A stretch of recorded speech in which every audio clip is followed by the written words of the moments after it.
Sorry? Yeah.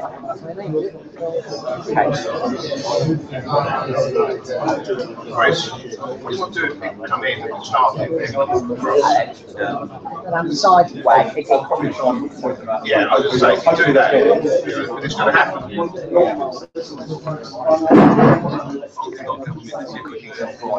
Yeah.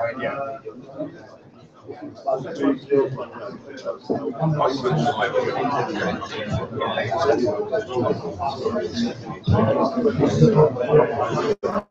coming between 8:35.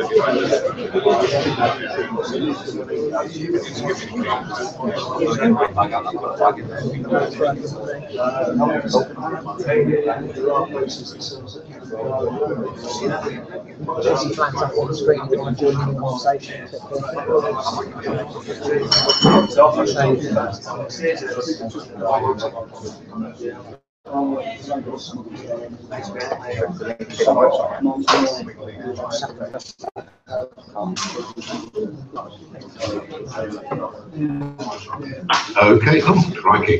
Working mic. Thank you very much. Well done. Good evening, everybody. Welcome to this, the International Championship Fans Forum. It's the first time we've had the Championship Fans Forum and indeed the international one tonight. So welcome to everybody. So we'd like to wave to our audience over there. Gentlemen, top table, please wave to the audience out there. They'll be very pleased. Around the world, they are switching at the moment. Even better that you're here this evening. I'm going to introduce the top table and try and get all the names right this time round. I think I remember everybody. You know the names anyway. David Weir, Frank McParland, Mark Warburton, and Mark Devlin. Yeah, why not? Quite right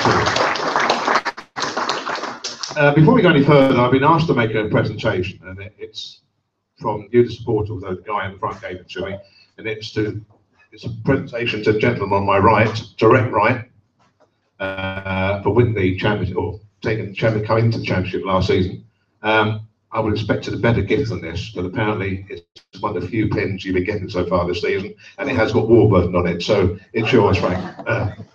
It's from that gentleman there. Thank you very much. There we are, Mark Warburton. We've got a penalty at long last. We're having obviously quite most important people here this evening, apart from the top table, you yourself. So it's all about questions, you asking questions. We would ask you to put your hand in the air. If you've got a question, I'll try and pick you out and we will come to you. We try to get everybody involved. I know, such as Billy may have a few questions, and I know we'll be getting questions from overseas as well, which Mark will bring up to the top table. So let's go. Anybody got their first question? I want to ask from the outset, we started at 6:30 tonight. We want an earlier start. We do need, the evening will finish at 8 o'clock, and I know the gentlemen around me need to get a swift exit. So it's nothing personal, but they do need to get away this evening. So when I say, no how reticent you can be at times, an hour and a half should be plenty of time for questions. Okay, I open the floor. Excellent. Okay, well, really good to see everybody here. Good to see you in Australia and everywhere else around the world.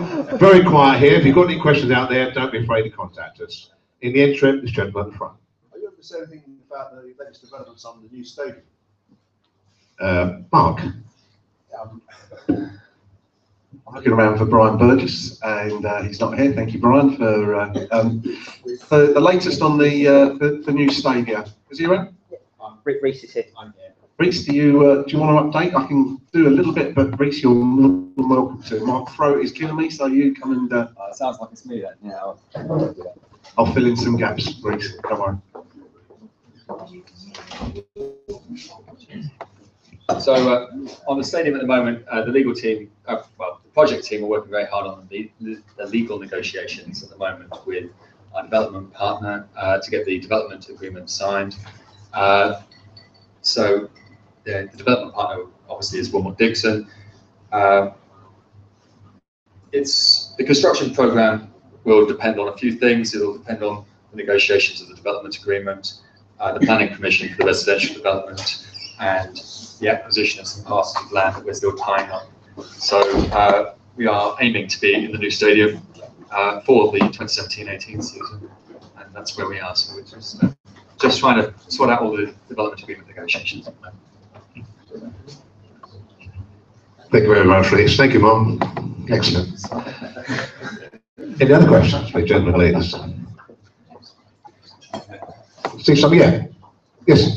Is that you, Billy? Yeah. It's your hand you put in the air. Yes. I recognise it before you did. Amazing. Right. I've got a few questions from the site website. Okay, fine. To the panel there. Mark, thank you very much. Doing an excellent job, as everyone has said this season. So I appreciate all the hard work spotted by yourself and everybody else on the team. Some of the questions that are coming up, they're not criticism at all, it's just trying to find out some information. So this is fed from the Exotic website. One of them, Paul Davis, says, do we have a tactical plan B when 4-1-4-1 isn't working like on Saturday at Middlesbrough? It seems like we swap personnel and hope that they can make a difference when it appears us laymen, it's tactics that are being neutralised. That's one question that's come. It's 4-3-3, not 4-1-4-1. That's the first one. So if that's plan B, then we'll get there. We actually said to the players this week, and they will testify, do plan A better. It's plan B. So at Middlesbrough on Saturday, we had more final third entries than any other game this season, and the least shots on target. So we got into the final third and didn't maximise it, and we were poor in quality in the final third. And as I say, that's the one time I think this season they've fallen below their standard. But plan B, really, you don't need a plan B to do plan A well. And plan A well is hopefully very effective against some top sides this season. We need to maintain that and show consistency of performance. And if we do that, I think we'll be okay. I obviously agree with Mark. I think that's really important that we try and, we look at the big picture. We don't be reactionary. We don't look at what it was a disappointing performance on Saturday. We can't get away from that and a disappointing result. But we've got to look at what we're doing, and over the course of 8 games, we've been really happy with it. So it's important that we don't sort of rip up what we have done and try and do something else when what we have done served us so well. So it's just getting that balance right. We're always looking to improve, and that's the way we work, and we want to work, but we've also got to remember what we've done well. Billy, second question. Oh yeah, remember? Number 4. Go to the third one if you like. Yeah. Can you ask Barry? Can you ask why our corners, either short or long, never seem to produce many goals, especially with 2 big centre halves?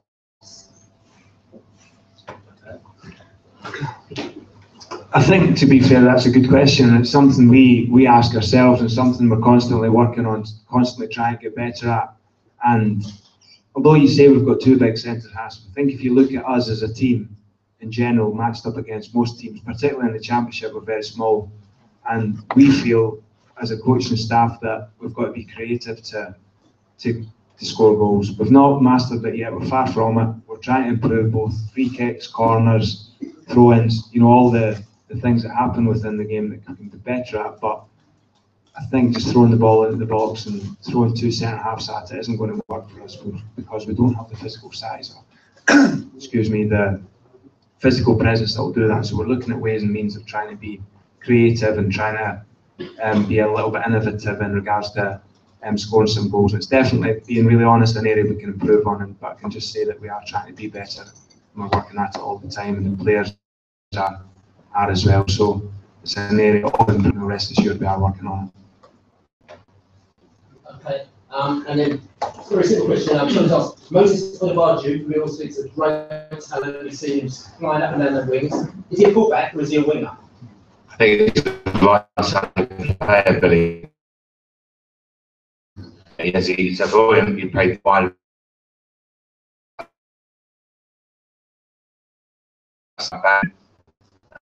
He's very effective. He's blessed with that, and that's something that separates the he's a player. So it's how best we use him. He can use him high up in a 4-4 fullback in the system, and I think equally as effective. I understand what people say about the impact that he can have, but I think really for me, anywhere on the right side, Moses is a very effective talent. Thanks, Freddie. Thank you, Mark. Going back to and you may have kind of answered this, but there was like a corner thing where everyone like grouped together in a huddle and then ran off, and then there was a free kick, I think, where you had to walk flat. Are they your ideas, or are they, you've seen somebody else use those ideas, or? David takes the lead on a lot of the set pieces and delighted about the work. So David does a lot of research on effective set pieces, what works well, looking around Europe. We have various scouting tools and viewing tools that you can see all the European games. We tap into the owners' expertise as well, but David's done lots of work on this and takes the players after training, especially on Friday. We've got to the starting 11. He'll take those players away and work with them on the set pieces. And I think you'd agree they'd be really effective. Bournemouth away, and certain free kicks would have been very clever. We are fortunate to score Bournemouth with Andre, etc. So that's worked well. Defences are well organised. They see what you do, they analyse what you do, and try and stop you doing that. So they need plan B, a plan C, etc. on the set piece front. And David's done lots of work in that respect.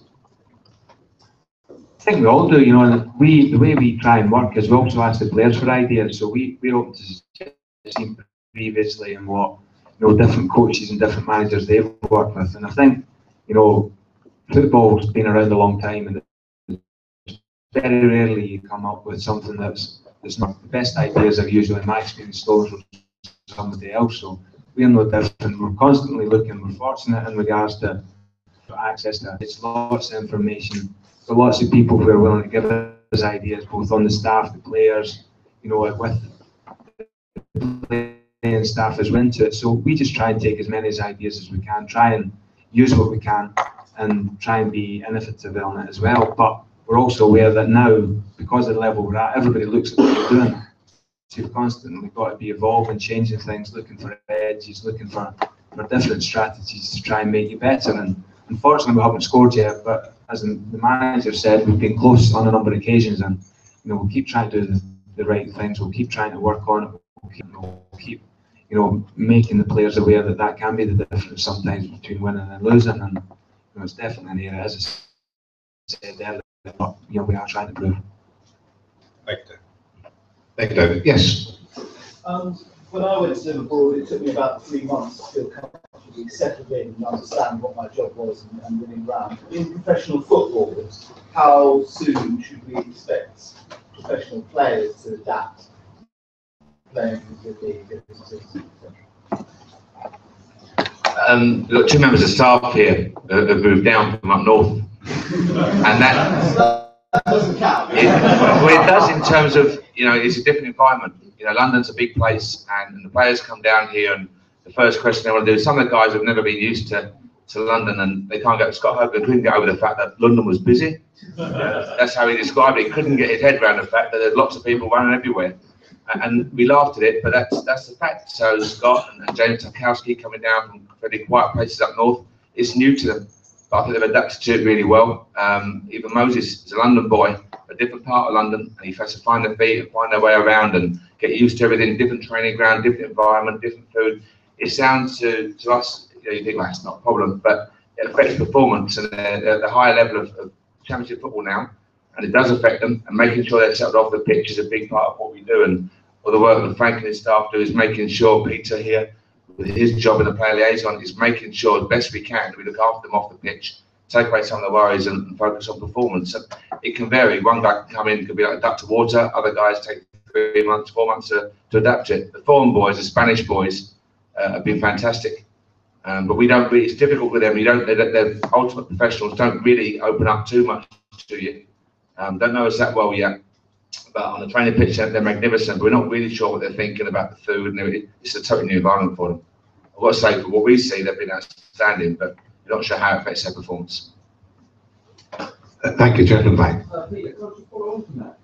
With regards to the Spanish players, what's the communication like in the dressing room, sort of passing over instructions to the players? I mean, do they speak English, or how does that work?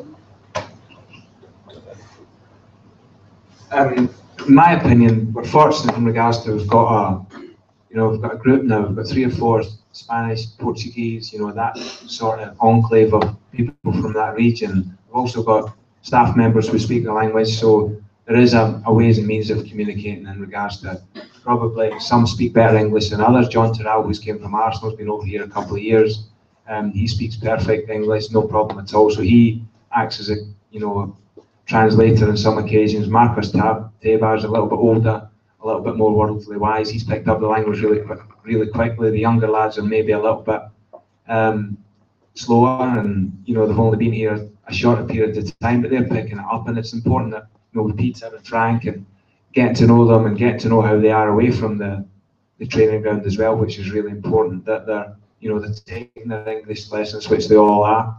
They're trying to improve, and the environment's right, so that we encourage them to do that. And we give them the floor. We try, and Mark's always speaking to them about what do you think, and giving them opinions. So it's important that they buy into that and they communicate. But it's a really good environment to work in. It's easy for us to say we see it day in, day out, but it really is an environment. Peter provides an environment off the pitch that allows them to try and communicate and try and make it that bit easier, because it is important. Every case is different as well. Everybody settles differently, as you all know.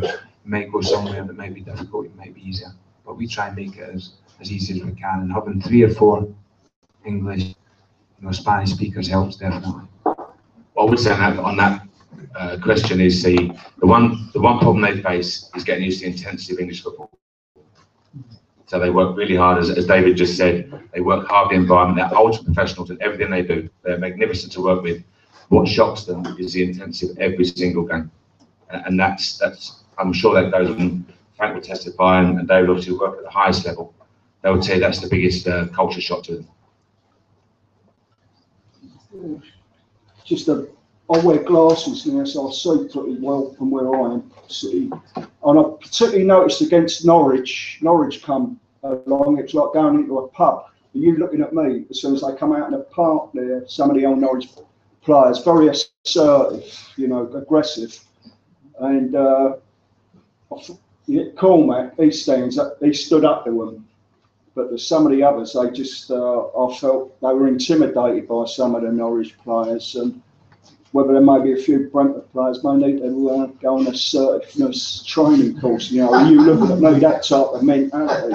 But Norwich, definitely, it was like you get the Scots, they can be up at your throat, if you're looking the wrong way. And maybe some of the younger Brentford players, mate, who are going to get in there and rip your jugular vein out type of mentality, because that's what Norwich had. And they come in that route 1, the second half, the way I observed it, was route 1, and they were just like tanks coming down that centre. And I think sometimes we need to be a bit more psyched up about who's in charge. Can I be an honest reply? Yeah. Check the stats. Yeah. Ruddy was by far the busiest goalkeeper. Yeah. I don't give a who looks in the eye. The fact of the matter is, for 65 minutes we battered them. Yeah. So, with the greatest respect, I understand what you're saying, but the only assertiveness should be us as a coaching staff with the referee. Yeah. On that occasion, so we lost 3-0, but I thought the chances will tell you, the stats will tell you, they were in a proper game that night. It's not a side of the game, it's just what went on. I found it's that type of who comes on there. It's like I said earlier on, it's like going into a strange pub and you get people, you looking at me type of mentality, and I find Cormac, he could kick back at them, but I found some of them there, Norwich players, they could digging and kicking and getting away with it. But the likes of I wouldn't mess with Dougie. No. The likes of Taki and Jake Bidwell's 21 going on 31. Don't mess with Jake Bidwell. So, with the greatest respect, you see the game how you see it. That's fine. That's about opinions. But I thought the boys stood up more than well on that evening, and the only players was Let's go on that point, because I think you're absolutely right, Mark. I think actually that was a game that we almost could have won. I just think it turned on the first goal, which was a bit unfortunate, really. I mean, I just think we could have actually won that game. I don't think Norwich played better. Yeah, they got a goal and then put their tails up a bit. But we played them off the park for well over an hour. Yeah. So, But I just think that I do think that there's a sort of like a passing of the back. I know it's a sore point, but I think that sometimes it works, sometimes it doesn't. We saw what happened in Leighton last year and at Swindon as well.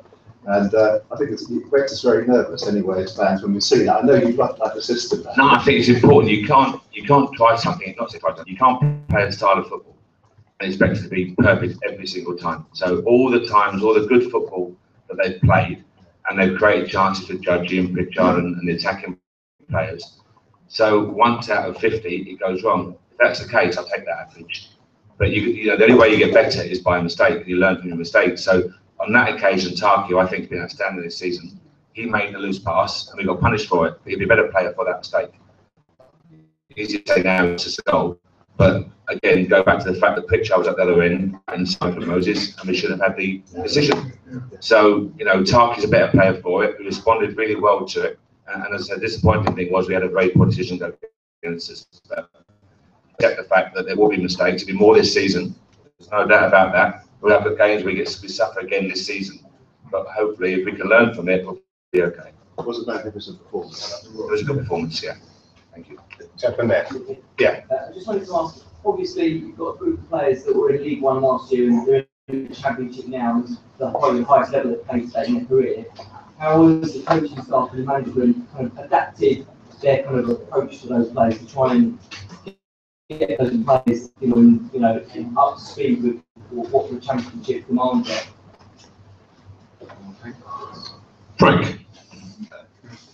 I think the way we've approached it is we actually brought 12 players in the pre-season. All of them, the way Wolves and they want to play football, is about having technically gifted players who have got will die for you on the pitch. They're not always hard cases and want to fight with everyone. And I have to say I like players like that as well. So, but the way we play, I have to say the manager every day and David every day, the work that they do on the pitch is incredible. I really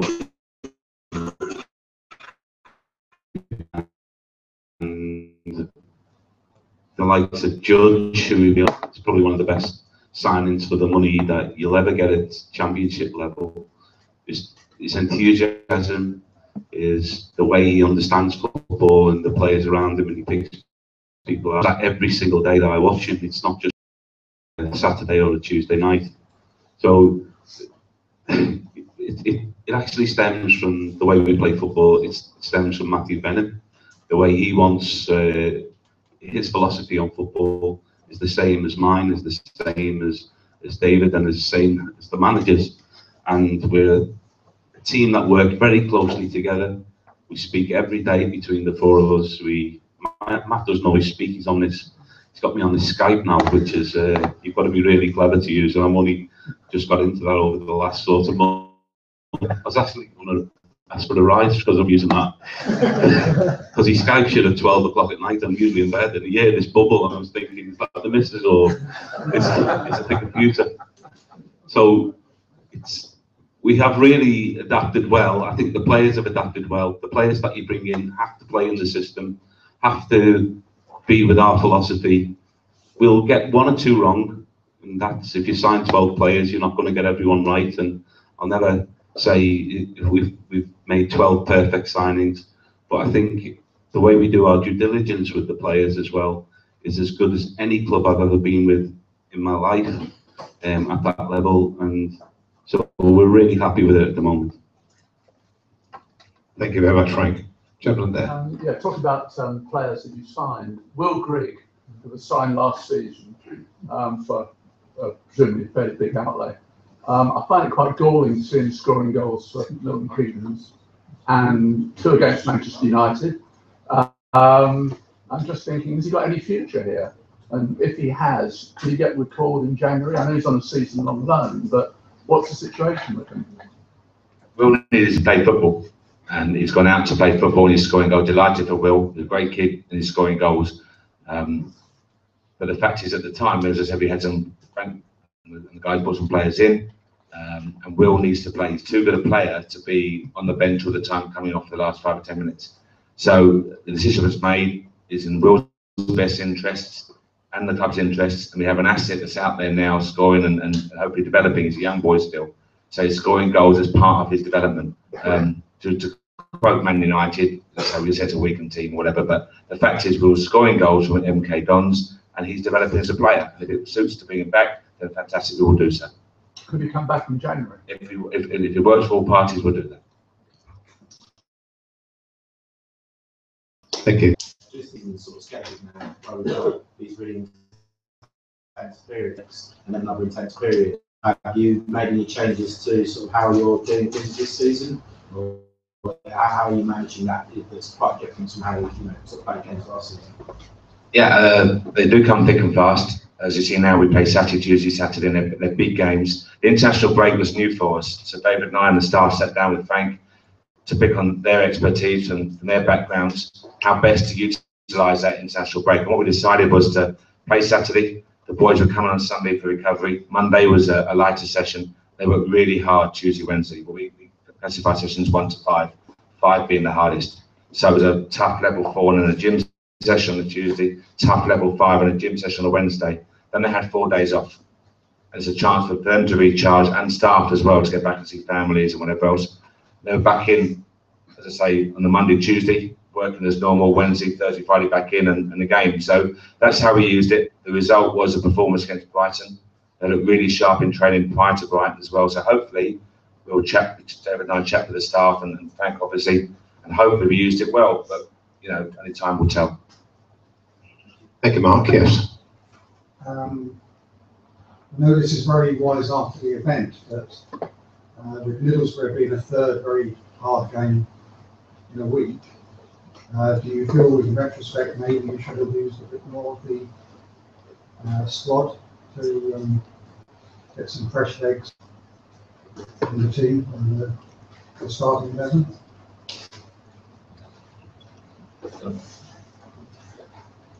It's definitely something we've asked ourselves, being really honest. It was, you know, because Middlesbrough made a few changes. They were obviously looking towards their game last night as well. But, you know, we go through all these questions day in, day out, and, you know, we're never going to get them all right, and we'll never know what the right answer would have been. But all we can tell you is we make, you know, the decisions based on discussions and genuine reasons. But, you know, we say to the players that, you know, it's going to be a squad game throughout the whole season. We value them all. We look now, thanks to Frank's hard work, we look behind us on the bench and we know we've put players on and we don't weaken the squad. We actually, in some cases, strengthen it when we bring players on. So that's a fortunate position for us to be in. But there's also the case of the players who are playing and they're doing well. You know, it's hard for them to be left out. So it's a balancing act all the time. You know, a lad's played well against Norwich on Tuesday, and all of a sudden Saturday you're saying you're not playing for 10 days or 2 weeks, and they, you know, that can set them off track as well. So it's a constant balancing act. It's a bit of a gamble, and you know, you don't always get the gambles right. And you know, we'll be the first to admit on Saturday we weren't happy with the way the game turned out, but it was for the right reasons. And we're learning in this league. It's a new league for us, and the players are learning. But you know, ultimately, we're 8 games in, and we've been really happy with. When you look at a block of games, we've been really happy with it. We've learned a lot of lessons, and I'm sure we'll improve from that. But you know, the vast majority has been good. Thank you, David. Yes. I just wanted to ask whether there's any plans to have another pay what we can type scheme this season, because I'm sure everyone will agree that the support home and away this season's been really great, but it's quite noticeable how much more expensive it is probably to keep the Championship than it is to League One. And I think it's important to keep trying to boost the fan base anywhere we can. Okay, thank you, Tamar. Yeah, the long and the short of it is that we've earmarked the Rotherham game just after the new year as our pay what you can game. There'll be some slight modifications, but you can rest assured that it will be you know, very cheap entry again, and people will have the same option to put as much money towards the ticket as they would like, and there'll be a charity angle as well. So we will repeat it. We do understand it's very expensive. I saw how expensive the tickets were up at Middlesbrough. Luckily, I think the Bolton tickets and the Wigan tickets are much more reasonable and are obviously priced to attract people to this. So we do appreciate how expensive it is, and So as I say, the Rotherham game, first game in the new year, will be when we repeat that particular initiative.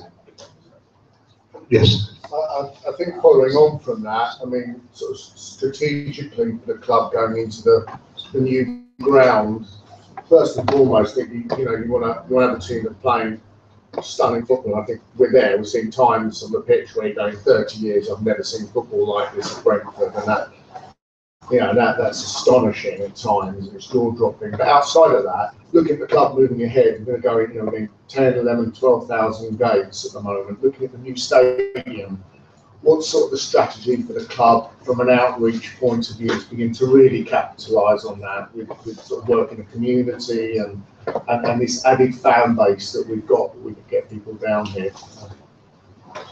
It's championship football, and the quality of football that the players are playing clearly is a great platform for us to build from. And we've got the stadium in sort of 3 years or so time. You're quite right. It's probably our biggest challenge. So we've already invested in the club until a couple of years ago didn't have a marketing budget. It now has a marketing budget. I brought in recently a new head of marketing who has done very well in terms of filling the stadium up the road at Craven Cottage, and has come full of ideas for how we can utilise our current database, how we can utilise our current fans, particularly how we can connect with the trust, because the trust outreach program has a lot more work to do. They do some fantastic work, as we all know. We don't think we talk about it enough, and we've been talking about our whole communication strategy recently. So the club is going through a whole plan at the moment in terms of its marketing and communication strategy. There's a lot of work being done behind the scenes. We've invested in a new CRM program, so we're now, hopefully, some of you have had, a year ago you would have had emails from us that used to go out in a shotgun method. We would send the same email out to everyone and hope that a few of it was relevant to a few of you. Now we can actually begin to send information out and target people in terms of the stand you use, whether you bought a ticket this season, you're on our database from buying tickets last year, and you haven't purchased a ticket, and we will actually appeal to you in a certain way and try and appeal very personally. So there's a lot of work going on behind the scenes. Kurt Pittman, the new head of marketing, is obviously been tasked with putting together a marketing strategy that's going to dovetail into a whole overall club strategy going forward, which will take us probably 3 months or so to complete. It's interesting talking to Kurt about where Fulham are, and in terms of, I had however long it was, a decade or so in the Premier League. They're only just a few months ahead of where we are. We're trying to catch up very quickly, almost trying to run before we can walk. So we've just got to make sure what we do is done in a planned and coordinated fashion. But working closely with the trust is a key element of that. It's not the only element, and I think it can produce a lot more in terms of youngsters and reaching out to different parts of our community than we're currently working with at the moment. The whole move to a new entry system with Team Card, that's given us a whole lot more data. It's worked much better than we ever imagined. At this stage, we were looking at all sorts of. We'd planned to have to deal with all sorts of doomsday scenarios, and frankly, the system has stood up. Chelsea have used it for well over 15 years. It's a robust system, but it gives us an awful lot of information. It's one of the reasons why cash is no longer available on the turnstiles, because for years, obviously, people came to the club, paid cash on the turnstiles, which is great, but the club would know nothing about those individuals and couldn't speak to them and encourage them to come back or encourage them to bring friends, family, workmates, whatever it is. So we're well on the way. It's a key part, it's a key element. We're looking at going from the crowds we've got now to 15,000, 16,000 Brentford fans regularly in the new stadium. The new stadium will accommodate between 500 and 3,000 visiting fans, dependent on the clubs that come to the new stadium. The rest of that ground we need to fill with Brentford fans, and we're getting there slowly but surely, but it's a long journey. Thank you very much, Mark. That leads on to a question for Chris Gammon. So Chris, I see, is here this evening, which is quite useful because we've had our first question through from down the line from Sam Jakes, and he's asking with regard to safe standing at Lionel Road. Should be when the stadium's there as opposed to now. Thanks, Peter. What I would say is that the board and the club are committed to, if possible, providing safe standing in the new stadium. I know Mark's very supportive of it. Obviously, at the moment, the regulations, footballing regulations, would prevent us having standing in the new stadium. But we have, with our architect, worked on a scheme to future-proof the new stadium. So as and when the regulations change, we will be ready to put safe standing in there. I think the advantages are that our fans want it, the club wants it, and potentially, of course, it gives us the ability to get the capacity of the stadium above 20,000. So we could potentially get another couple of thousand supporters over and above the 20,000. That's when Mark and the guys here have got us playing, the top of the Championship or in the Premiership, and we need that extra capacity. So we're committed to providing a safe standing option for our fans, but obviously we're dependent upon regulations changing. Can I just had a bit of a Football League meeting today, and safe standing is one of the hot topics at the moment. The Football League are very supportive of those clubs that want to move to safe standing, and as Chris says, we certainly would like to explore that opportunity. However, there's no real central government support for it. Whilst the Hillsborough inquiry continues, I don't think you're going to find the government, unless someone tips them off for next year, none are going to put their head above the parapet. So we are where we are for the moment. Don't think anything will happen much before next year's general election. Obviously, there will be the outcome of the Hillsborough inquiry. The Hillsborough families don't really want to see a return to terracing, so you can imagine there's some real sensitivities around it. But the club are committed to it, if indeed we can, if indeed, as Chris said, the regulations will allow it. Thank you, Mark. Thank you, Chris. Yeah, just add quickly on that.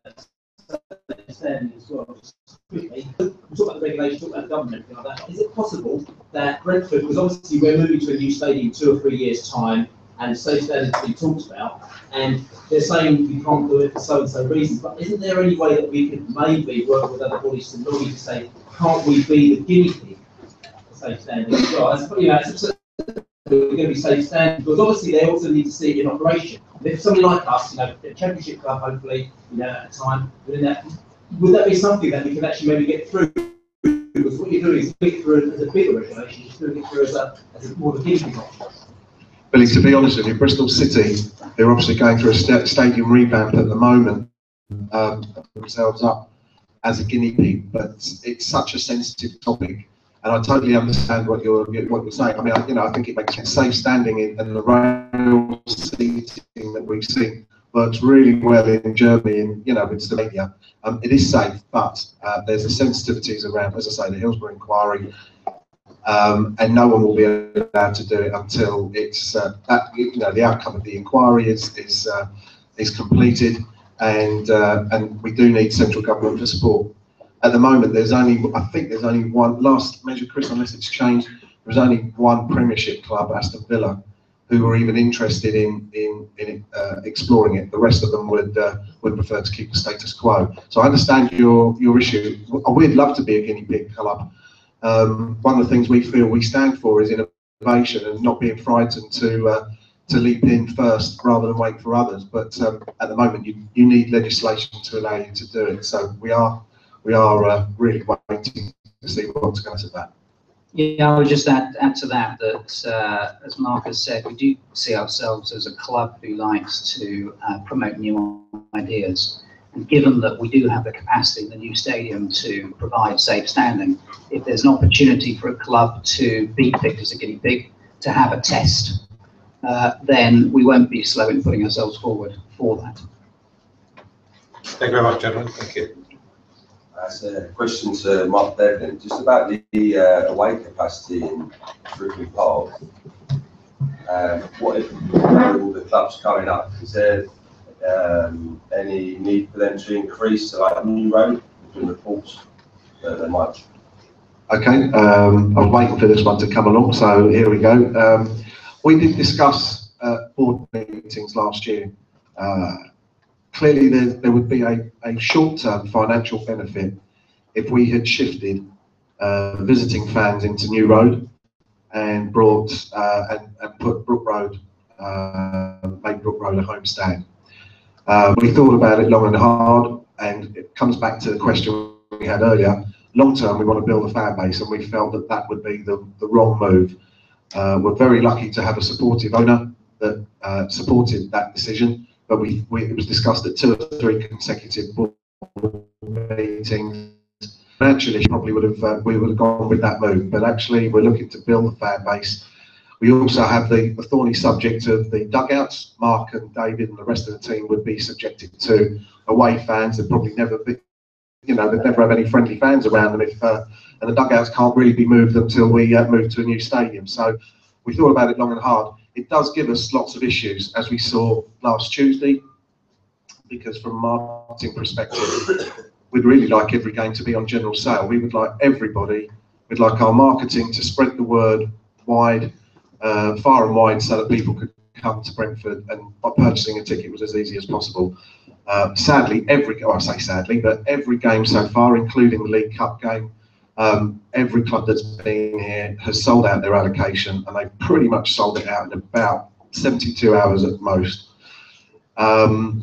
It means that if games are on general, then frankly it means that as we did for Norwich, because we decided, we worked with Alan Walsh, our operations manager here, we worked with the police, we explained that we would keep it on general sale. We wanted to see what that would do with the attendance. We worked out that the main people who were buying tickets in New Road were visiting supporters, and so what you saw on the Tuesday night was a response from the operations team, who put in place a very I think they only planned for it on the Monday. They put in place a temporary segregation, and we could have allowed just the Norwich fans to sit in New Road. We felt it was the right thing to do, which was to put in the temporary segregation. It worked very well. It was frustrating because we lost. Had we won, it might not have been so bad, but we lost the game, and clearly there were some frustrations. People who sit in New Road, who are regulars in New Road, didn't particularly enjoy having visiting fans in there. But that's the danger of allowing the games on general sale. From a marketing point of view, I'd always love the games on general sale. All ticket has been subject to all sorts of restrictions. It still looks like we'll get close to 11,000 on Saturday, but let's be honest about it, pretty certain there'll be a few Leeds fans dotted around all over the place. We've been able to identify some who've been buying memberships, and we've been able to refund tickets. I'm sure there's some that have gone under the radar. Dare I say it, there's probably season ticket holders who bought a ticket or two for their Leeds mates. It happens. There's no point in ducking the issue. But we don't.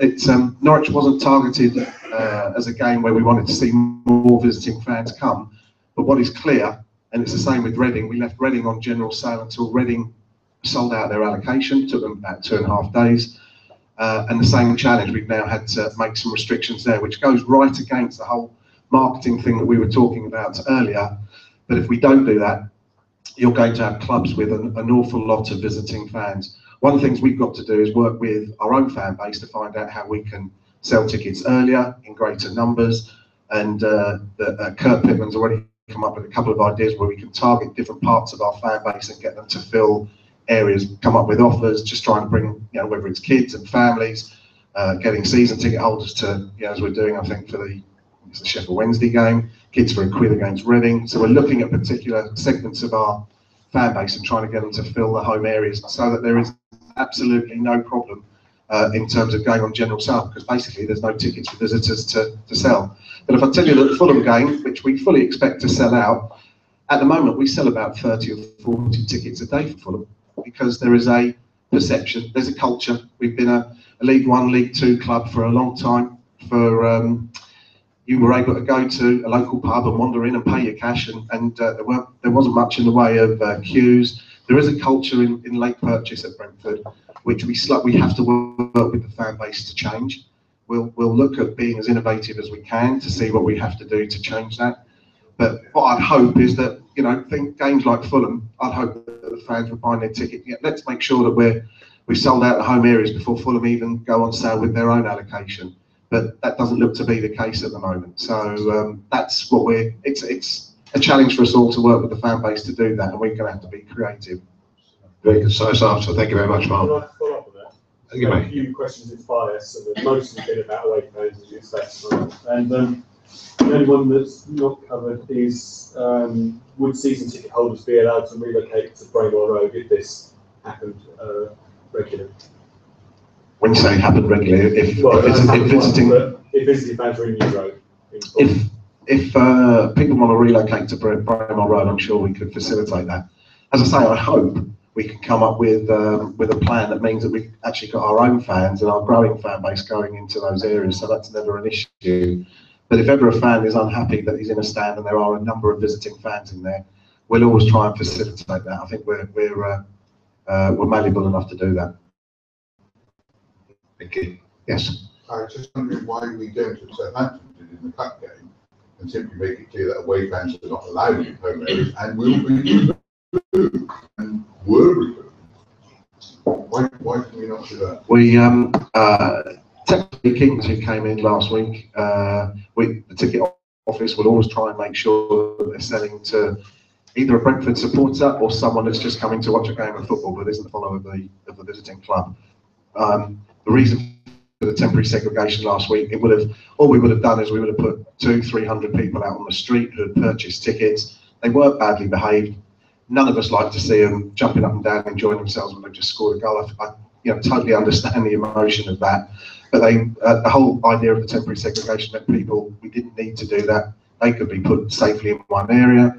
There were still a few Norwich fans dotted around New Road who hadn't made themselves known.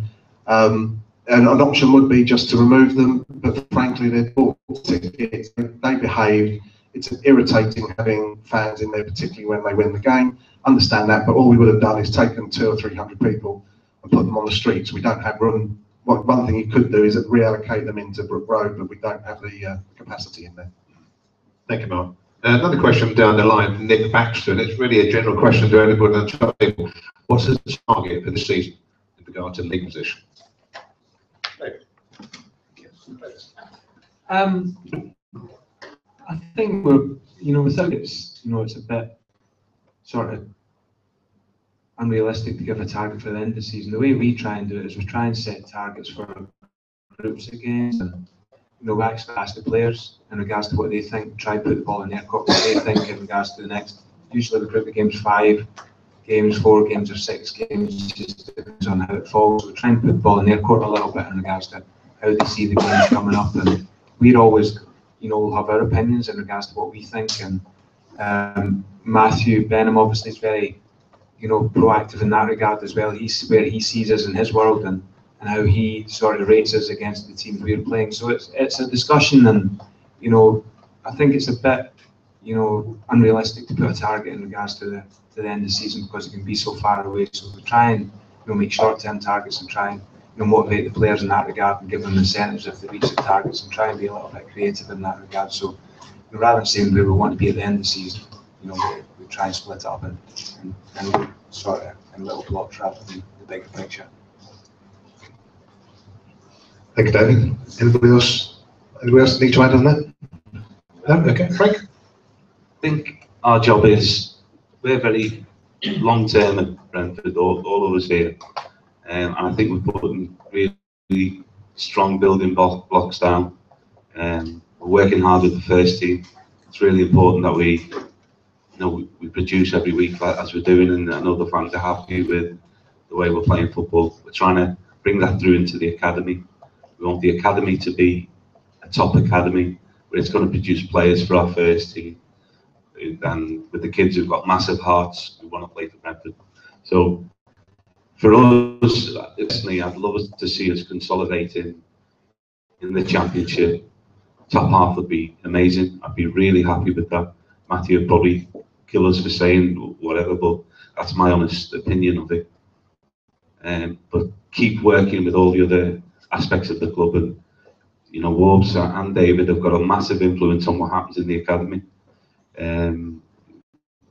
We have to, for a club of our size, make sure that is producing. We spend quite a lot of money on it, and we want players. We're talking today, I don't think it's happened for a long time, but we've got a player in the under 16s for and that was only came out today. So Ozzy is working tirelessly and departly, but for us it is, certainly from my perspective, is consolidating in the Championship, but building the club with, as all of us are doing, for the future. and it would be great to be a consolidated Championship club, or even close to the Premiership, close to playoffs when we go into the new stadium.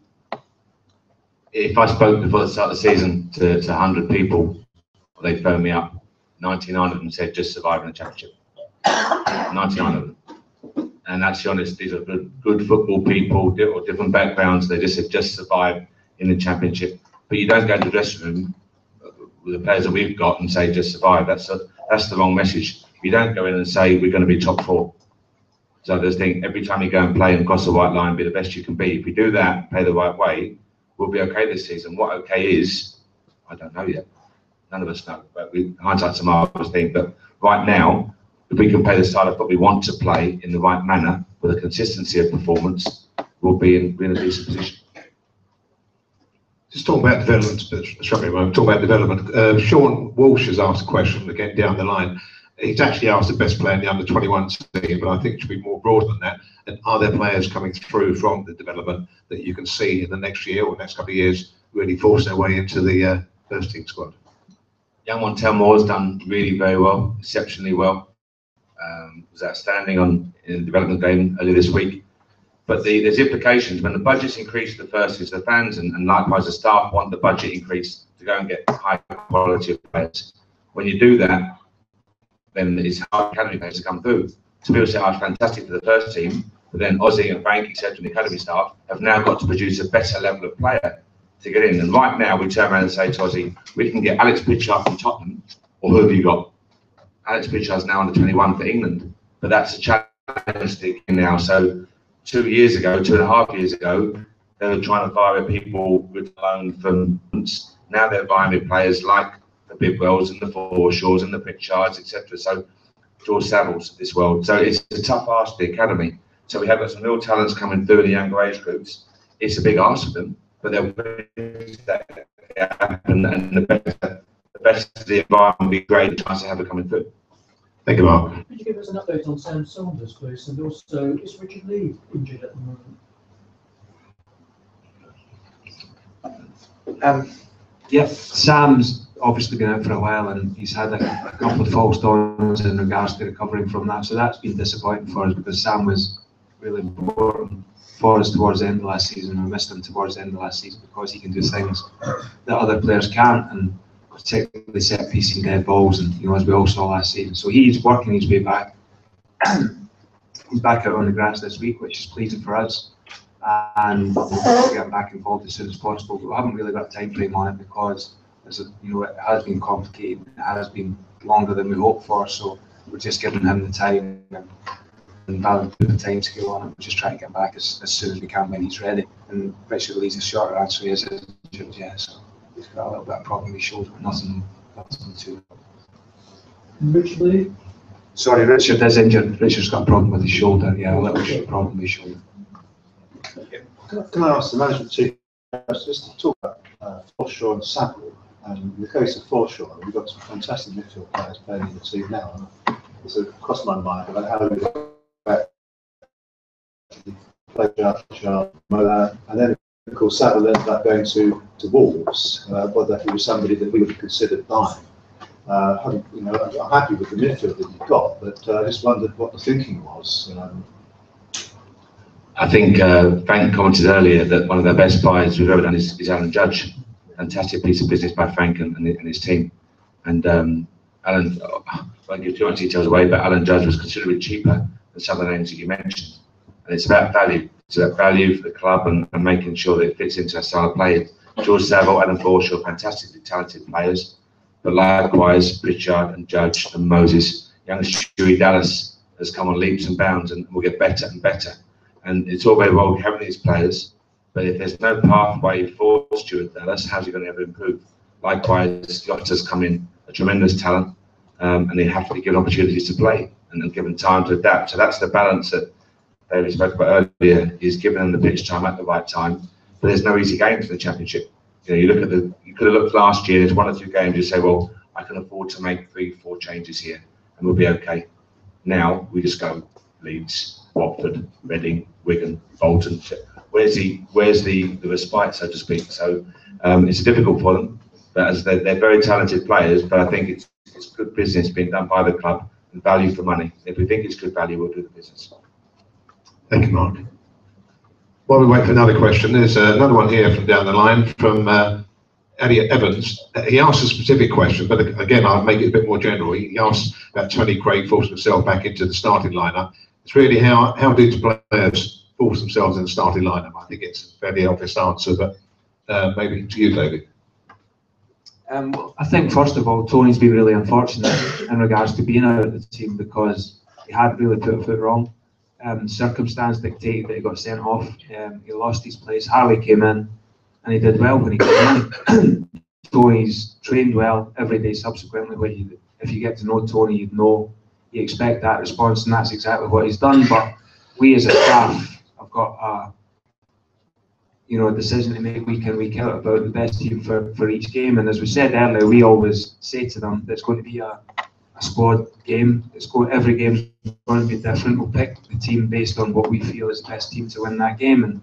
And Tony's been unfortunate, probably because of a decision that he's missed a few games. But all I can say is that he showed the appropriate response, and that's great for us. And that's all we ask from the players is, due to the fact that Frank's worked really hard bringing in players, we've got maybe 17, 18, 19, 20 players now who can do a job, and we want to be in the position whereby you get a position until you've done anything, to jeopardise that team and be in a position. And we want to be a club that everybody earns their position. Nobody, whether you're the captain of the club, whether you're an under 18 coming through the academy, you've got to earn your position week in, week out.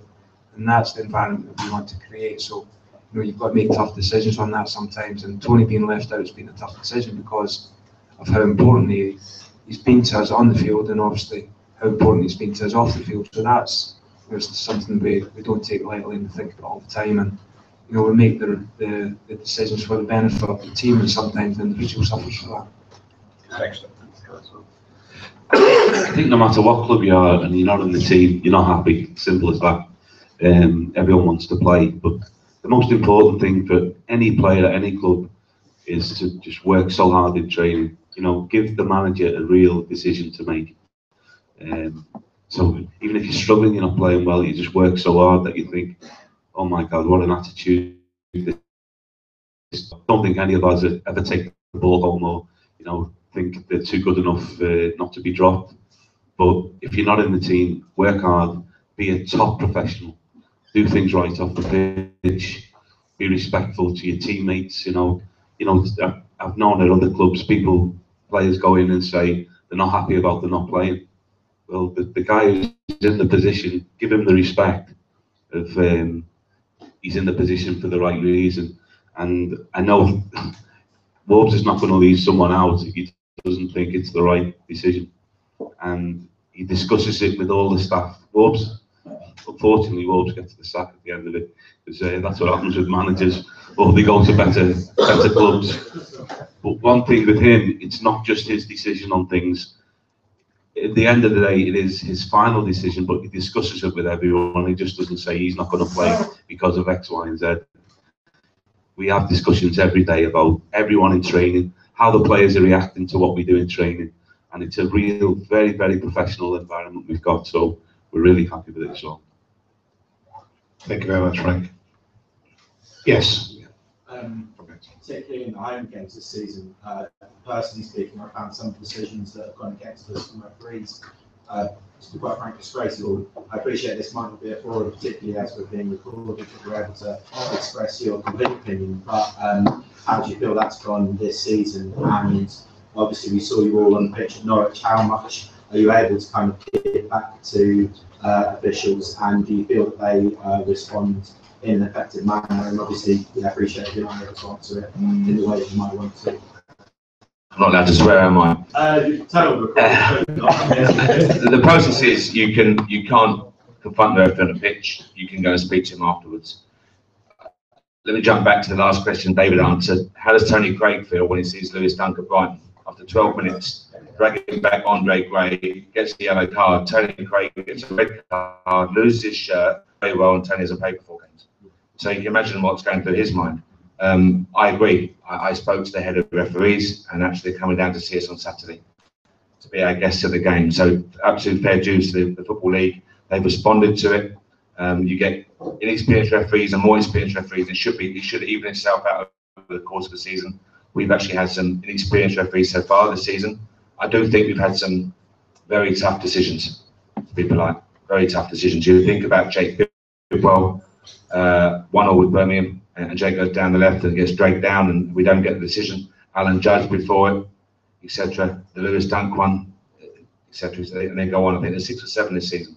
But hopefully, what goes around it evens itself over the course of the season. Fingers crossed that is the case. Thank you, Mark. Are there any plans to send out any younger players out in the future? Yeah, we're always constantly look at the players, and we speak about the players every day. Other clubs have got to want them as well. You know, there's some that other teams want, and we don't want them to go because it's not at the right time. So it's always going to be our decision whether someone goes out on loan. As Loeb said earlier about Will Gregg, it was probably a great for him to go there. He's scoring goals. He's working for Brentford. Whether he comes back to Brentford and plays for us, which we hope he does, because that's why we've sent him there, or we sell him and get some money. And it's after all, the players don't work for you in another club at the same time. But closely, monitor our players every day, and there's a number gone out on loan, and there'll be more going out as well. But it's got to be right for us. We're not going to leave ourselves short. This is a really strong league where you need your players around you, so we'll never leave ourselves short. I think also it's Frank and his team work on the type of clubs we want the players to go to. So Alfie Mawson, Alan Pierre, with a great respect, wouldn't be challenging at this moment. Tarkowski, Craig, D. So they've gone to a footballing club in Wickham, good surface, local. They've gone there, done exceptionally well, really well, and that's fantastic. That's great to see. But that's good work by Frank, by us in the department to find the right club. What's the point of us sending a guy to a club who's going to launch it 70 yards and never fight ball?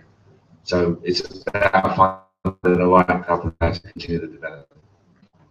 Just a brief question here again for down the line from Callum Taylor. Just asked with regard to Jake Reeves what the situation was with Jake being released. Same thing. Jake wants to play football. For 3 years, he's been knocking on the door of the first team. He's 21. He wants to play and has to play, and he's got to be better than Pritchard, Judge, Douglas, Yotta, John Terrell, etc. That's the challenge. And as I say, in Jake's case, he needs to go and play week in, week out, and we couldn't offer him that. He's a great guy. He worked hard every day. One of the fittest guys in the squad, talented pass the ball. Yeah, he's up against some very, very tough opposition, and that's the nature of the beast. The better the player we bring in, the harder it is for those players to break through. Thanks, Mark. I don't know if you subscribe to the comment match fit, but let's say you do. How hard is it to keep players match fit when obviously it's not a reserve side? I know there's the academy, but they're sitting on the bench maybe, and maybe not even on the bench. Is that a problem you have?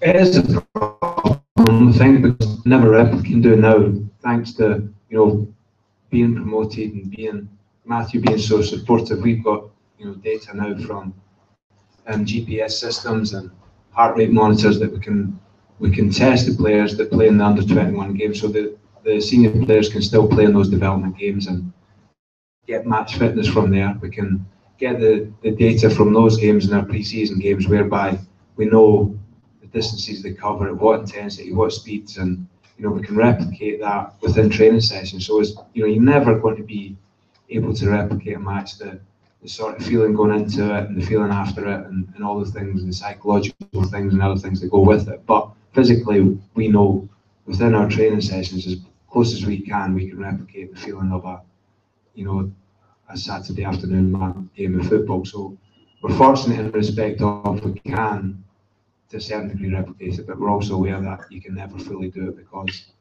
a game of football is a game of football, and it's not something that you're ever going to completely match. But as well as we can, with the support staff we've got, both medically, sports science, and all the other things that go into it, we try and create an environment whereby we get everybody operating at a level, and you know, we talk about it being a squad game, and we genuinely believe that's what's all at that level of fitness for as long as we can, so that when you know, we need them, we can bring them in, and we trust the fitness staff and the medical staff that when we put them on, they're at the same level as the player that's coming off.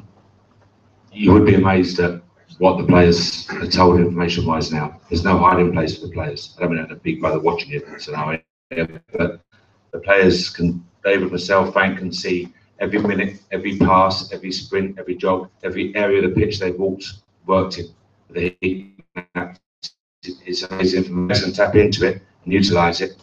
We can see every training drill. David do possession practice in the morning. We can see where they've worked in the first 3 minutes, the second 3 minutes. It's quite incredible. So the technology is getting more and more advanced every year, and we tap into that technology. But as I say, the players get reams of data, but there's no hiding place.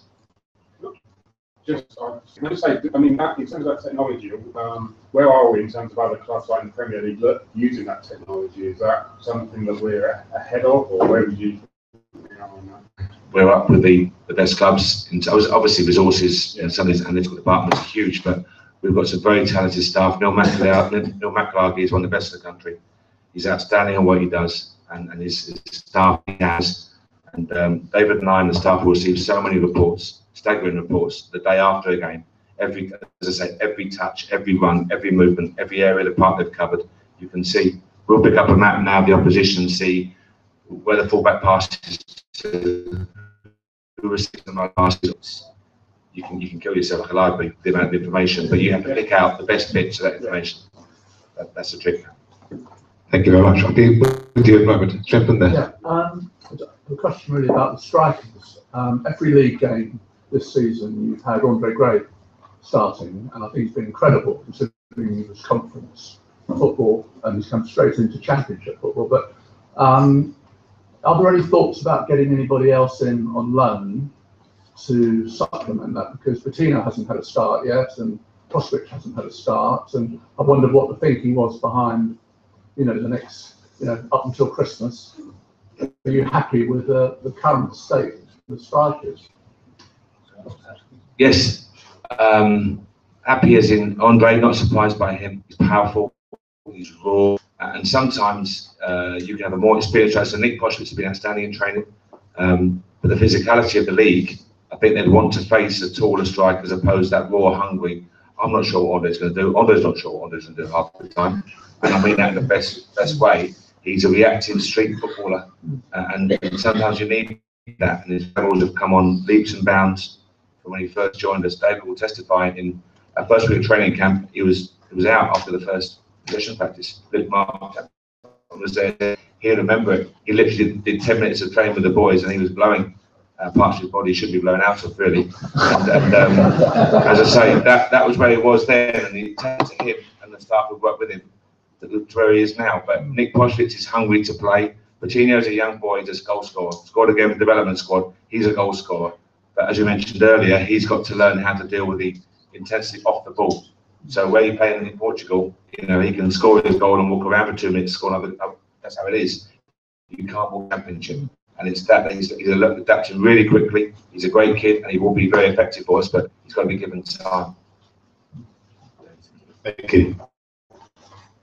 Okay, yeah. Back to the data point, obviously, as you said, there's more and more being used, and do you think that's your decisions and football in general over the next decade or so, in terms of the players that you bring in now, looking when they're coming in, how their ability to interpret the sort of analysis that you give them, rather than, you know, obviously before it was very verbal, now there's a lot of numbers, heat maps, things to look at. Is that changing how you see players?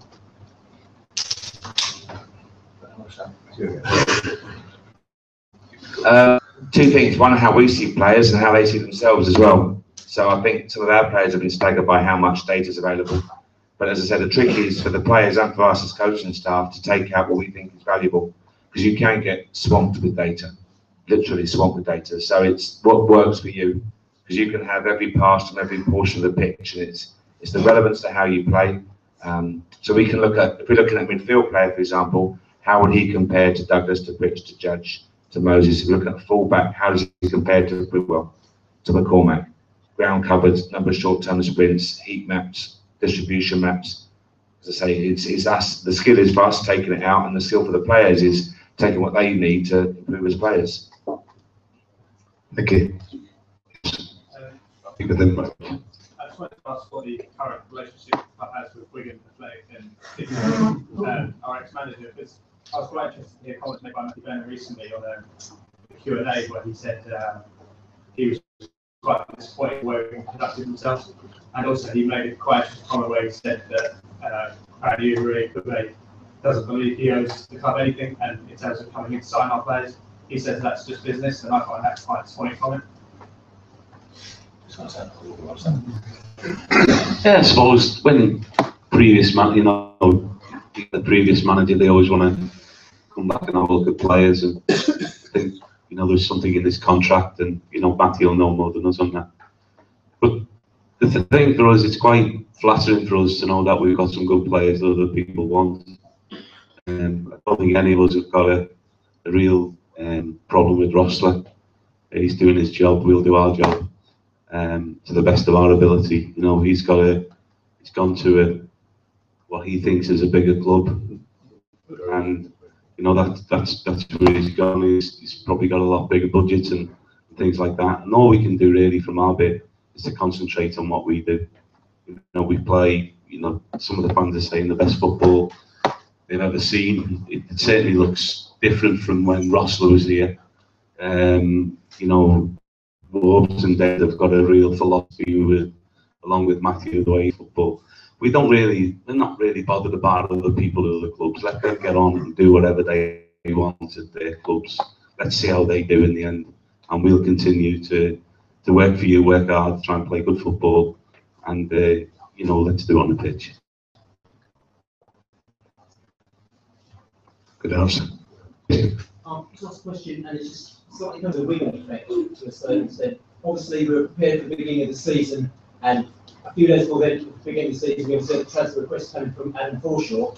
Ask the question is, do we miss Adam Forshaw? And I'm not saying it in the sort of like, oh, no, we don't. So, do we miss Adam Forshaw? More the point is that what player have we got out there who's kind of taken his place to the management team field? So it's a double-ended question. I think Adam's a very talented player. I think anyone who watches a game of football can see he's a very talented ball player and did a fantastic job for Brentford Football Club over the 2 years. But the fact is, Alan Judge was playing wide left last year. Alan Judge now plays in the middle. I think he's been outstanding. Absolutely outstanding, Alan Judge. Pritchard's come in, was another very technical ball player, and I thoroughly enjoy watching those boys play along with the likes of Yotta, etc. So yes, he's a great player, Adam. Very technical player. Enjoy watching the other night on TV, but I honestly think he wouldn't be an automatic first choice for us. So that's been rude to him. He'd have to compete with the likes of Judge and Pritchard and Yotta, etc. And that's not easy. So why did Jake Reeves move on? Because that was a tough struggle. And I think Adam, with a great respect, would find it equally as tough to compete with those boys. Thank you, Mark. Thanks, Benny. We don't get many opportunities, sort of like the insights to the back sort of room of the club, but whenever you're interviewed on television, he's very media savvy, and you've got a lot of skills around that front. With your background from the city, and that's not a traditional background to go into football, what does it feel like sort of working with a manager who has probably a bit more financial savvy around and a bit more sort of business acumen as well? From a board's point of view, does that feel really different? Is it more challenging in a way, or? I know how much I should get when I get sacked, basically. Does it bring a different dimension to perhaps you don't see traditional manager-board relationships? No, the difference is, whereas Mark doesn't ask for all of the budget now. We have Frank to deal with now. We have a little Scouse Rottweiler coming in asking for money now. I have to say it's refreshing. The guys all understand about budgets. Mark clearly is very numerate, and most managers just want to manage their team and worry about stuff that goes on the field. We're very fortunate in the guys that we have here that we can, and we have an owner that is very keen and enthusiastic and loves to talk to the guys as well. He doesn't sit somewhere and have no interest whatsoever. The guys are a pleasure to work with.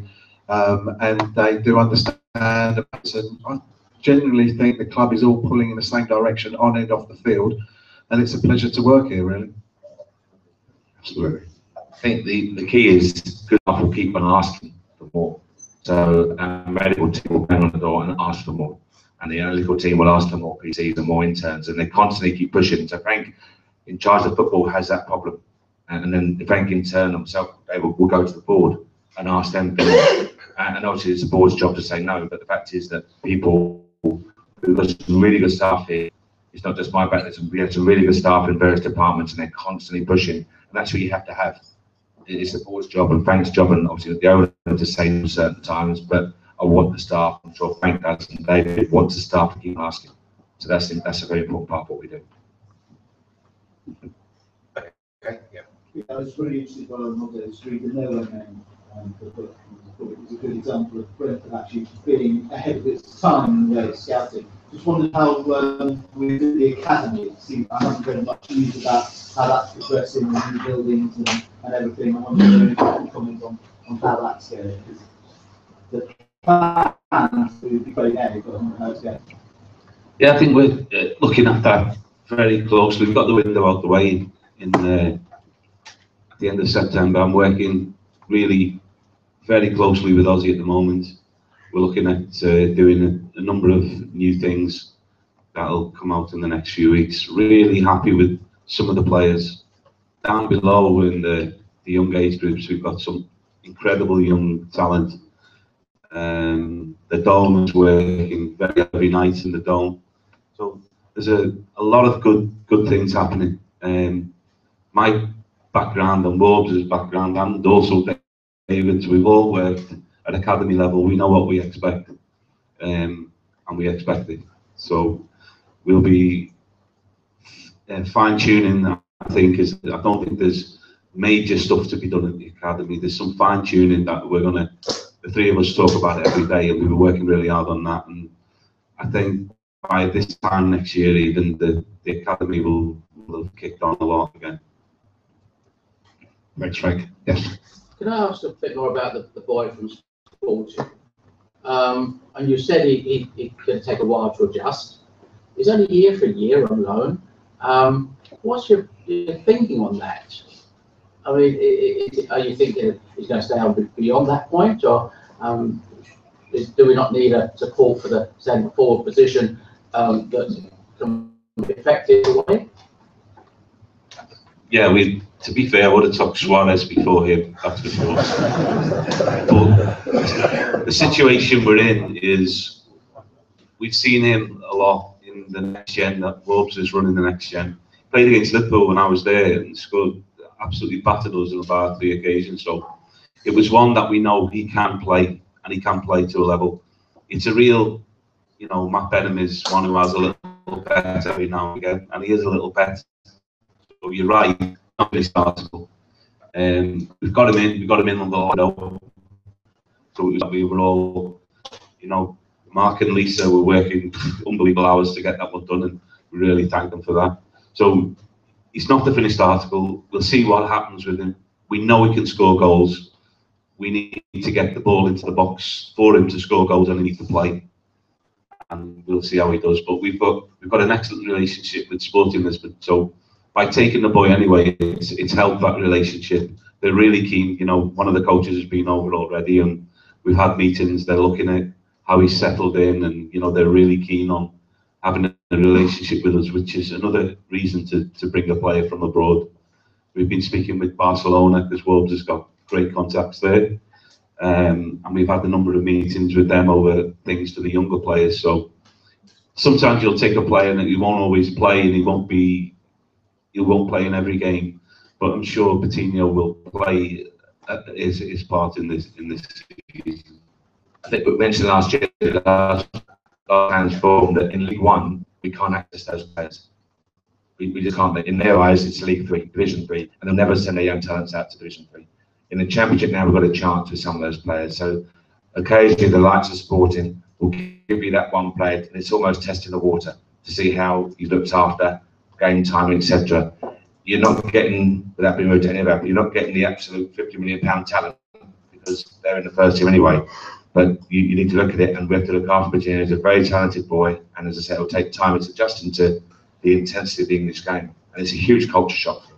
So he's a real talent, he'll score goals. We see it every day in training. He's a pure finisher, but we have to now help him and educate him outside the box when we haven't got the ball. Thank you. Right at the back.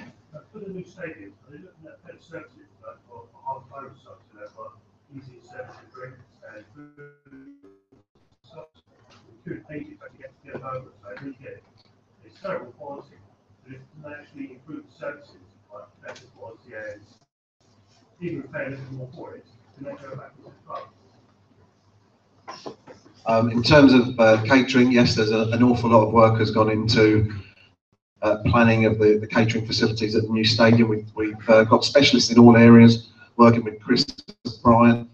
Catering is no different. We've brought people in who have got experience at stadium, both football and rugby. I'm afraid you've got what we've got here, really. We are going to look to try and introduce a couple of little tweaks as the season progresses. As long as we keep the health and safety people happy, we'll try and be a bit more creative at Griffin Park, but we're kind of stuck with what we've got here at the moment. But in the new stadium, definitely will be far better facilities, and we'll look to improve those all the time. Personally, and the guys who are in charge of the project know my personal preference is to keep catering in-house. It means we can control the service, the pricing, the quality of food. If you go to outside caterers, they give you a one-off check, and the first thing they do is try and get their money back. Anyone who's been to Wembley, it cost Delaware North £25 million initially to buy the Wembley catering contract. And if you've had catering at Wembley, I think you'll know how they're making their money. So catering will, there is the potential for a rugby club to be at the new stadium, and therefore that brings, rugby supporters operate in a different way from football supporters, and we've obviously had to plan for that eventuality. Doesn't mean it will happen, but we have had to plan for that as well. I don't know if you mentioned, did you talk about playing surfaces? You didn't mention playing surfaces at the end of or at the start of your question. Yeah, the playing surface that we've got planned at the new stadium is a Deso surface, which will be robust enough. Clearly, it'll give Mark the type of surface that he wants to play, the type of football that the team play. But it will be robust if we do have a different sport on there as well. And obviously, we'll have undersoil heating at the new stadium.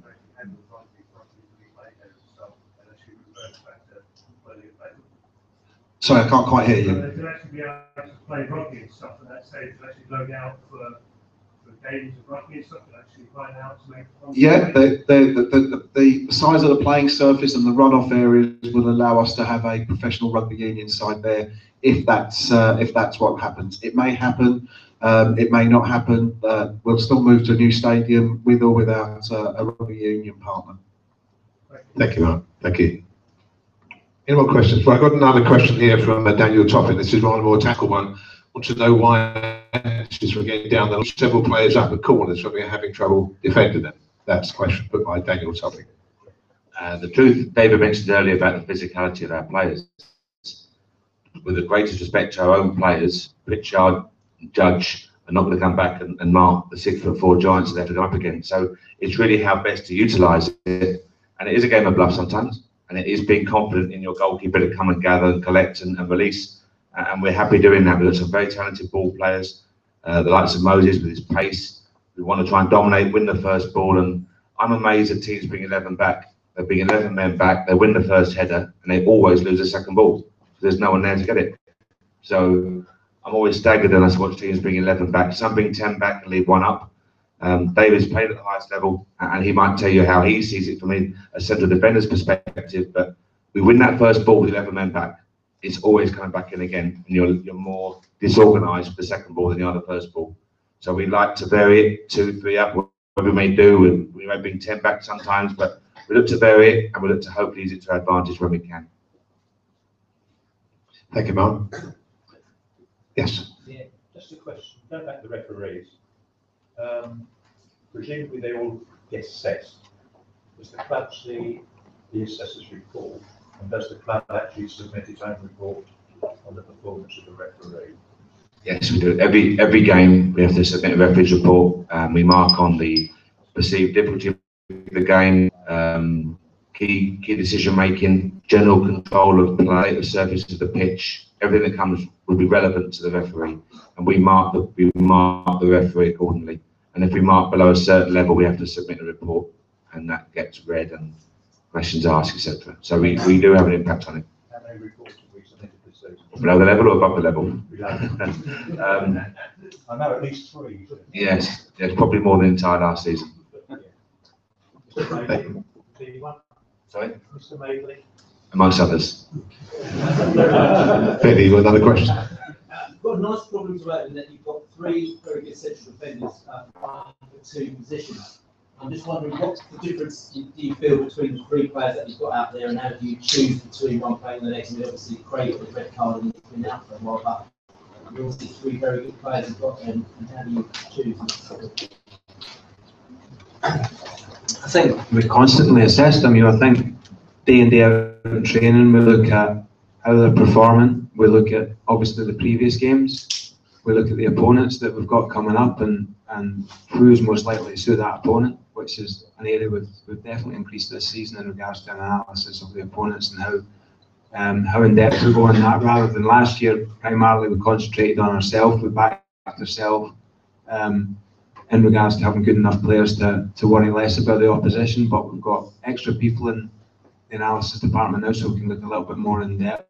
We can also look a little bit more in detail at how we've performed as a team in the previous game. So we try and weigh up as many factors as we can, and ultimately it comes down to we have discussions. The manager's very, very good in regards to, he asks myself, he asks Simon Royce, the goalkeeping coach, he asks Kevin O'Connor, who's involved in a lot of discussions now. So we have an open forum, and we try and pick a team from Tuesday onwards towards the game on, if it is a Saturday game. So it's a long and it's sometimes a laborious process, and sometimes we change our mind, and sometimes, all the time we have differences of opinion. So, obviously the manager picks the team, but I think we as a staff, it's our duty, part of our job to try and give opinions and try and give, opinions based on what we see and our experiences and our opinions. And, at the end of the day, as we say, the manager's the team, but we're fortunate, as you say, we've got options in different areas. We've got players with different qualities, but the way we want to play, ultimately, we say there might be little tweaks and little differences, but the style that we do play, we'll try and fit it to the style of players we have, and I think that's quite, quite in regards to that. Thank you, David. We'll just take a couple more questions. If there are any questions, yes. Very often in post-match comments, Mark and also John say we didn't take our chances, we must take all our chances and that. Do you see very soon that Mark and John will be saying we took all our chances and scored the goals we should have done? I hope so.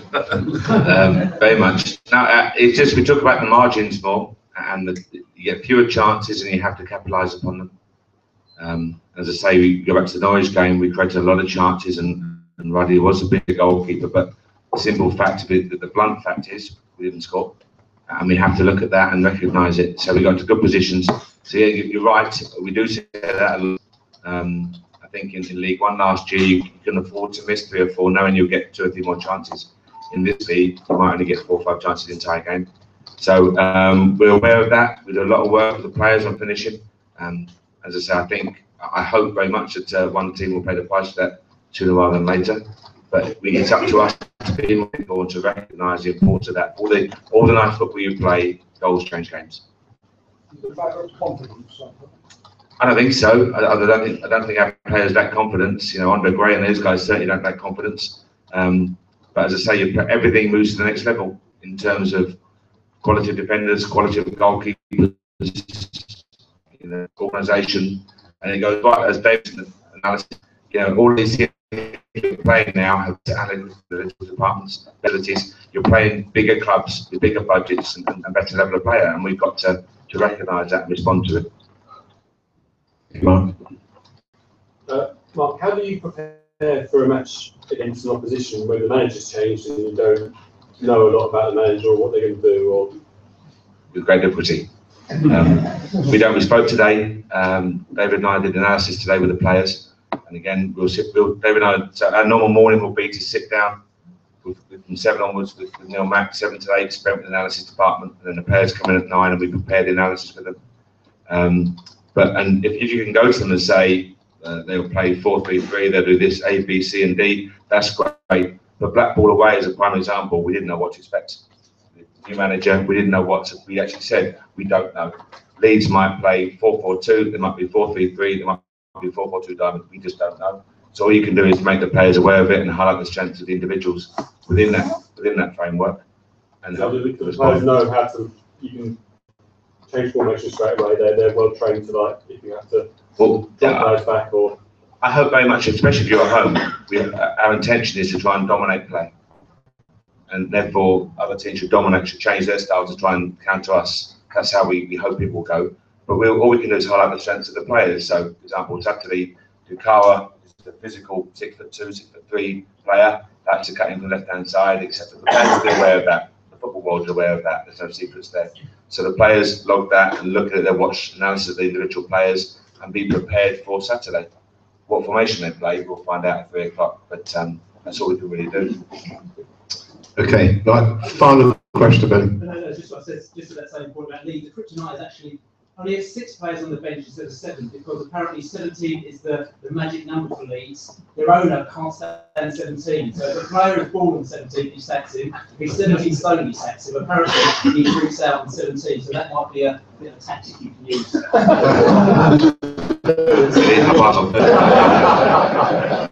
Thank you very much. I want to take the opportunity now to thank everybody being here this evening. The opportunity to thank the comms team for putting together a chance for the rest of the world to see this evening. And to thank the people about me who put Brentford Football Club in the better position it's ever been, I believe, in 125 years. So we hands together, please, for David, Mark, and Mark. Thank you.